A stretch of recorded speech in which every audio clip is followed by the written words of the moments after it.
Hello students, welcome to Global Online. This is Ankita Sood. Himachal Pradesh state eligibility test 2023 paper 1 के लिए आज हम discuss करने वाले हैं लॉजिकल रीजनिंग यूनिट का फर्स्ट लेक्चर, जो कि एक बहुत ही ज़्यादा इम्पॉर्टेंट एंड इंटरेस्टिंग टॉपिक है एंड इसका नाम है क्लासिकल स्क्वायर ऑफ ऑपोजिशन। इस टॉपिक में से ज़रूर एग्जाम में क्वेश्चंस आते हैं, सो कुछ ऐसे ट्रिक्स मैं आपको बताऊंगी जिससे कि सिर्फ इस वीडियो को देखने के बाद ही आपके सारे कॉन्सेप्ट्स क्लियर हो जाएंगे एंड इजीली आप करेक्ट आंसर्स को भी आइडेंटिफाई कर पाओगे। इस एग्जाम को क्वालिफाई करने के लिए पेपर 1 पर ज़्यादा ध्यान दीजिएगा, क्योंकि 100 में से आप इसमें आसानी से 80 प्लस स्कोर करके अपना सिलेक्शन पक्का कर सकते हो। सो पेपर 1 प्रिपरेशन के लिए कंप्लीट कोर्स हमने लॉन्च किया है, जिसमें फुल सिलेबस वीडियो लेक्चर्स हम आपको देंगे। हिंदी इंग्लिश दोनों लैंग्वेजेस में कोर्स अवेलेबल है। एग्जामिनेशन से पहले आपका पूरा सिलेबस कवर करवाने की मैं आज आपको 100% श्योरिटी देती हूँ। फुल सिलेबस नोट्स हैं, फुल सिलेबस मॉक टेस्ट आपको मिल जाएंगे, जिसमें से as it is question exam में पूछे जा सकते हैं। ये वीडियो लेक्चर्स में भी पहले आपके थ्योरी कॉन्सेप्ट्स क्लियर करवाए जाएंगे, जो कि बहुत ही इजी लैंग्वेज में होंगे। ट्रिक्स के साथ आपको याद करवाई जाएंगी चीजें। साथ ही वीकेंड पे आपके लिए मॉक टेस्ट और एमसीक्यू सीरीज भी लाई जाएगी, ताकि जो पूरा वीक आपने पढ़ा है उससे बहुत अच्छे से आपकी रिवीजन हो जाए। 2000 प्लस एमसीक्यू क्वेश्चन बैंक में हम आपको देते हैं previous year questions, most repeated questions और एक्सप्लेनेशन के साथ। यहाँ पर सारे क्वेश्चंस आपको मिल जाएंगे एंड इसमें से भी as it is questions exam में पूछे जाते हैं। इसके लिए आपको सिर्फ एक ही बार फीस देनी है, 2000 रुपए। जब तक आपका एग्जाम क्वालिफाई नहीं हो जाता, तब तक आप इसका फायदा उठा सकते हो। फ्री वीडियोस के एक्सेस के लिए ग्लोबल ऑनलाइन ऐप को डाउनलोड कीजिए। स्टोर सेक्शन पर सर्च बार में आपको कोर्स का नाम लिखना है। इस कोर्स के अच्छे से आप लोग ओवरव्यू को जरूर पढ़िएगा। इसकी ड्यूरेशन 6 मंथ्स है। कंटेंट पर क्लिक करने के बाद आपके सामने मेरे सेपरेट सेशंस आ जाएंगे। इसमें अभी 150 से ज़्यादा सेशंस आपको मिलते हैं एंड मैं आपको श्योरिटी देती हूँ कि इन लेक्चर्स के अलावा आपको कुछ भी कहीं से भी पढ़ने की ज़रूरत नहीं है। आपको यहाँ पर फुल सिलेबस मॉक टेस्ट मिल जाएंगे दोनों लैंग्वेजेस में। फ्री डेमो वीडियोस अलग-अलग एजुकेटर्स की आपको मिल जाएगी। 2000 एमसीक्यू पीडीएफ है, हिंदी एंड इंग्लिश दोनों लैंग्वेजेस में। यूनिट वाइज फोल्डर्स हैं, जहाँ पर आपको थ्योरी लेक्चर्स अलग हैं, एमसीक्यू सेशंस आपको अलग मिल जाएंगे, मॉक टेस्ट हैं और इवैल्यूएशन टेस्ट है, जो कि एग्जाम को क्वालिफाई करने के लिए काफी है। तो स्टूडेंट्स, जल्दी से आप गिवन नंबर्स पर कांटेक्ट करके हमारी टीम से इस कोर्स की पूरी जानकारी ले सकते हो एंड जल्दी से इस कोर्स को ज्वाइन भी कर सकते हो। बढ़ते हैं टॉपिक की ओर, जो कि है क्लासिकल स्क्वायर ऑफ ऑपोजिशन।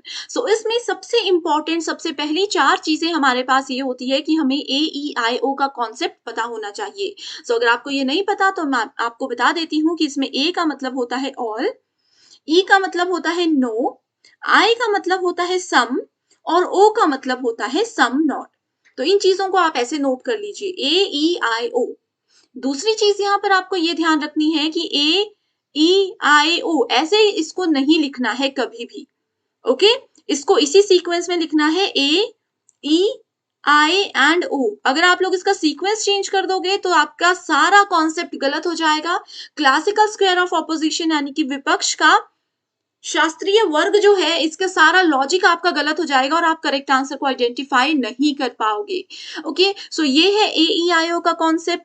अब यहाँ पर इस चार्ट में आप लोग देख सकते हो कि ए और ई के बीच में कॉन्ट्रारी लिखा है, कॉन्ट्राडिक्टरी लिखा है, सब कॉन्ट्रारी है और सब ऑल्ट्रेशन। ये चार टर्म्स यहाँ पर आपको देखने को मिलेंगी। ठीक है, ये चार टर्म्स क्या करती हैं? ये चार टर्म्स ए ई आई और ओ के बीच में हमें रिलेशनशिप बताती है। अब पहला क्वेश्चन जो एग्जाम में पूछा जा सकता है, वो ये पूछा जा सकता है कि ए का रिलेशन अगर ओ के साथ है, ठीक है, ए का रिलेशन अगर ओ के साथ है तो वो उसको क्या बोलेंगे? तो उसको क्या बोलेंगे? ए का रिलेशन ओ के साथ है तो उसको कॉन्ट्राडिक्टरी बोलेंगे। ठीक है, सिंपल सी चीज है। यहाँ पर मैं आपको ए ई आई ओ को डिटेल में पहले बता देती हूँ। अब ए है, ए का मतलब मैंने आपको बताया ऑल। ऑल वाली स्टेटमेंट्स कैसे होती हैं? ये होती हैं ऑल पेन्स आर बुक्स।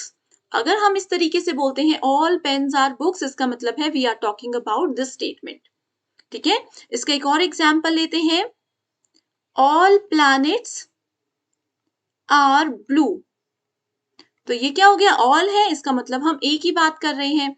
वैसे ही ई मैंने आपको क्या बताया था? ई मैंने आपको बताया था नो। ठीक है, ई का मतलब होता है नो। इसमें हम कैसे लिखते हैं? इसमें हम लिखेंगे नो पेन्स आर पेंसिल्स। बस यहाँ पर नो है तो हमने बता दिया कि ये ई वाली स्टेटमेंट है। सिमिलरली अगर हम आई की बात करते हैं, आई का मतलब होता है सम, तो सम में क्या लिखा जाता है, इसमें हम लिख सकते हैं सम डॉग्स आर कैट्स, या फिर सेम एग्जाम्पल को अगर लेकर चलें तो हम ये लिख सकते हैं सम पेन्स आर बुक्स। ओके, सो ये होता है सम, और तीसरी और चौथी स्टेटमेंट है ओ। ओ का मतलब होता है सम नॉट। तो सम नॉट वाली स्टेटमेंट कैसे लिखते हैं, इसमें लिखते हैं सम पेन्स आर नॉट बुक्स। ठीक है, या फिर हम इसको ऐसे लिख सकते हैं some dogs are not cats. So not और सम, तो इसका मतलब है ओ है। जहां पर सिर्फ आपको सम दिखने को मिलेगा इसका मतलब है आई वाली स्टेटमेंट है। जहां पर नो होगा मतलब ई है, जहां पर ऑल होगा मतलब ए है। तो अगर आप लोगों ने इस चीज को आइडेंटिफाई कर लिया तो आगे आपको और भी ज्यादा आसानी हो जाती है। ठीक है, सो दो चीजें बताई, एक तो इनके बीच का रिलेशनशिप और दूसरा इनकी ये जो डेफिनेशंस है। इतना बिल्कुल क्लियर है? ओके, सो मैं यही उम्मीद कर रही हूँ कि आपको चीजें समझ आ रही हैं। तो एक बार इतने पे अगर क्लियर है तो मुझे कमेंट करके बता दीजिए, तब मैं आगे का कॉन्सेप्ट आप लोगों को तभी समझ आएगा। ठीक है, अगर इतना ही क्लियर नहीं है तो भी बता दीजिए, मैं एक और वीडियो लेकर आऊंगी जिसमें और इजी एक्सप्लेनेशन देने की कोशिश करूंगी। ये एक प्रीवियस ईयर क्वेश्चन है जिसपे हम बाद में आएंगे, पहले मैं आप लोगों के जो है कॉन्सेप्ट को क्लियर कर देती हूँ। ओके, ठीक है, सो इसमें क्या हुआ, अब देखो हमने आपको बताया कि ए और ओ का रिलेशनशिप क्या होता है, ये होता है कॉन्ट्राडिक्टरी। इस चीज को अच्छे से सुन लीजिएगा, एक बार अच्छे से समझ जाओगे तो बार बार पढ़ने की जरूरत नहीं रहेगी। ए और ओ का रिलेशनशिप कॉन्ट्राडिक्टरी, वैसे ही ई और आई का, ई से आई का रिलेशनशिप भी क्या होता है, कॉन्ट्राडिक्टरी ही होता है। अब इसमें कॉन्ट्राडिक्टरी का क्या मतलब होता है, कॉन्ट्राडिक्टरी होते हैं एक दूसरे के ऑपोजिट, एक दूसरे से बिल्कुल उल्टे। ठीक है, एक दूसरे के हमेशा उल्टा जो काम करेगा वो कॉन्ट्राडिक्टरी होगा। जैसे कि अगर हम मानकर चलते हैं कि ए वाली स्टेटमेंट अगर ट्रू है, हमने ऑल वाली स्टेटमेंट को, ऑल पेन्स आर बुक्स वाली स्टेटमेंट को अगर ट्रू मान लिया तो डेफिनेटली हमारा जो ओ होगा वो फॉल्स होगा, क्योंकि अगर ये ट्रू है तो इसका दूसरा फॉल्स ही होगा, उसका ऑपोजिट ही चलेगा। ठीक है, वहीं अगर ओ वाली स्टेटमेंट हमने कहा था कि ट्रू है तो ए हमेशा फॉल्स होगा, ये दोनों कभी भी एक साथ ट्रू नहीं हो सकते। सेम एग्जाम्पल जाता है, सेम रूल जाता है ई और आई के केस में, अगर ई ट्रू है तो आई, सॉरी ओ नहीं, यहाँ पर आई है। ठीक है, तो आई क्या होगा, फॉल्स होगा, और अगर ई हमारे पास फॉल्स है तो आई ट्रू होगा। ठीक है, सो कॉन्ट्राडिक्टरी, ये जो कॉर्नर से कॉर्नर मैच हो रहे हैं ये हमेशा एक दूसरे के ऑपोजिट ही काम करते हैं। ओके, कॉन्ट्राडिक्टरी के बाद अगला रिलेशनशिप आ जाता है, अगला रिलेशनशिप आता है कॉन्ट्ररी, देखते हैं पहले। ठीक है, सो ए से ई का रिलेशनशिप जो है वो है कॉन्ट्ररी।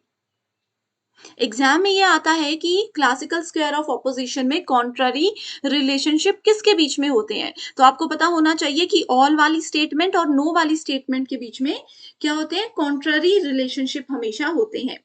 ठीक है, अब इसको याद रखने का एक तरीका भी मैं बताती हूँ, वो ये है कि देखो ई किसके जैसे दिखता है, ई किसके जैसे दिखता है, एफ के जैसे दिखता है। एफ का मतलब क्या होता है, इसका मतलब फॉल्स होता है। ठीक है, तो ए और ई का रिलेशनशिप, ई है तो फॉल्स जैसा दिखेगा, तो इसको आप ऐसे याद रख सकते हो कि ए और ई दोनों क्या हो सकते हैं, दोनों फॉल्स हो सकते हैं एक साथ, false together but not true together. A और ई का रिलेशनशिप ये हो सकता है कि अगर ए ट्रू है, ठीक है, तो ई क्या होगा, ई हमेशा फिर फॉल्स होगा। ठीक है, दोनों क्योंकि एक साथ फॉल्स हो सकते हैं, अगर ए फॉल्स है तो ई फॉल्स हो सकता है, लेकिन अगर ए को पहले ट्रू मान लिया तो ई कभी भी ट्रू नहीं हो सकता। तो ए और ई के बीच में यही रिलेशन होता है कि फॉल्स हो सकते हैं एक साथ लेकिन कभी भी ट्रू नहीं हो सकते। तो इस रिलेशनशिप को क्या बोला जाता है, इसको बोला जाता है कॉन्ट्ररी रिलेशनशिप। ठीक है, कॉन्ट्ररी का उल्टा क्या हो गया, सब कॉन्ट्ररी। सब कॉन्ट्ररी क्या हो गया, इसका उल्टा हो गया आई और ओ, आई एंड ओ का रिलेशनशिप सब कॉन्ट्ररी है। अब देखो जैसे ये याद रखा था ना, ई किसके जैसे दिखता है, एफ के जैसे, मतलब फॉल्स। ए और ई फॉल्स हो सकते हैं, ट्रू नहीं हो सकते। सिमिलरली आई किसके जैसा दिखता है, टी के जैसा दिखता है। इसका मतलब सब कॉन्ट्ररी रिलेशनशिप क्या होते हैं कि they can both true together but can not be false together. इस तरीके से ये चीजें होती है, कॉन्ट्ररी और सब कॉन्ट्ररी। ओके, ठीक है। कॉन्ट्ररी एंड सब कॉन्ट्ररी और सब कॉन्ट्राडिक्टरी, ये चीजें अभी तक हमने पढ़ ली। कोई कंफ्यूजन है तो आगे जाने से पहले इसी को रिपीट कीजिए, बहुत इंपॉर्टेंट टॉपिक है, बहुत इजी भी है, पहली बारी में भी आपको कंफ्यूजन थोड़ा सा हो सकता है। ठीक है, इसके बाद आते हैं सब ऑल्ट्रेशन पे। ये देखो ए और आई, ई और ओ दोनों में सब ऑल्ट्रेशन होता है।